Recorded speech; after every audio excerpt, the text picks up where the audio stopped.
যারা হজ করতে যায় তারা আল্লাহর মেহমান। যারা হজ করতে যায় তারা কার মেহমান? আল্লাহর মেহমান। আল্লাহর নবী একাধিকবার বলেছেন, তিনি বলেছেন আরাফার মাঠে যত পাপ ক্ষমা হয় পৃথিবীর আর কোনো জায়গায় তত পাপ ক্ষমা হয় না। আরাফার মাঠে যত পাপ ক্ষমা হয় পৃথিবীর আর কোনো জায়গায় তত পাপ ক্ষমা হয় না। তাহলে আল্লাহর মেহমানগণ আরাফার মাঠে গিয়ে কাবা ঘরের ইমামকে নিয়ে আখেরি মুনাজাত করবে, কত বড় ভালো কাজ হয়ে যাবে। আল্লাহর মেহমানগণ কাবা ঘরের ইমামকে নিয়ে আরাফার মাঠে আখেরি মোনাজাত করতে পারছেন না, আখেরি মোনাজাত চলে না।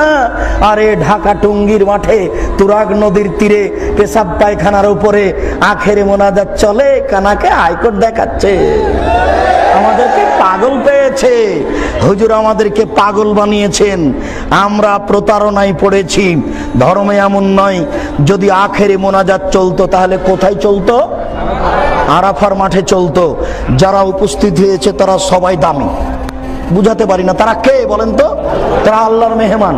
পৃথিবীতে সবচেয়ে যেখানে পাপ বেশি ক্ষমা হয় সেটা কোনটা বলেন? সেটা আরাফার মাঠ, আরাফার দিন। সেইখানে চলে না, এইটা আপনার এইখানে চলে। এই ছেলে, তোমাকে প্রথমে বলেছি তোমার হুজুর তোমাকে প্রতারণা দিয়েছে।